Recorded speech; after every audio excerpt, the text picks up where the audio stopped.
नमस्कार, श्री स्वामी समर्थ। तर आज आहे दीप अमावस्या आणि दीप अमावस्येच्या दिवशी पितरांची सेवा करतात।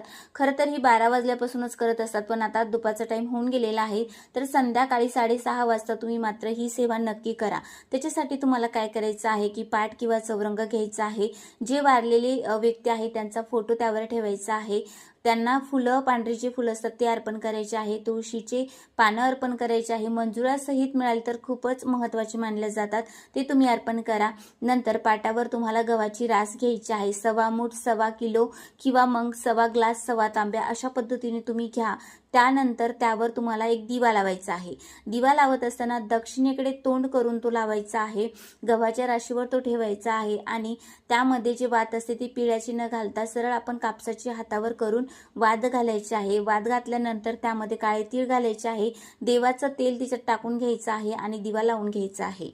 आता तुम्ही दिवा सुद्धा दान करू शकता, त्यामुळे तुम्ही पंती घेऊ शकता, स्टीलचा दिवा घेऊ शकता, तांब्याचा, पितळचा कोणताही दिवा तुम्ही घेऊ शकता जर दान करायचा असेल तर।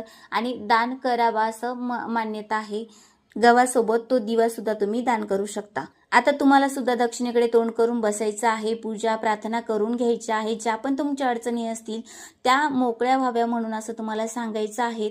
आणि त्याचबरोबर तुम्हाला पितृअष्टके म्हणायचं आहे किंवा पितृस्तुती, पितृस्तोत्र यापैकी तुम्ही काहीही एक म्हणू शकता। आणि दुसऱ्या दिवशी जे आहे तुम्हाला ही पूजा उचलून घ्यायची असते।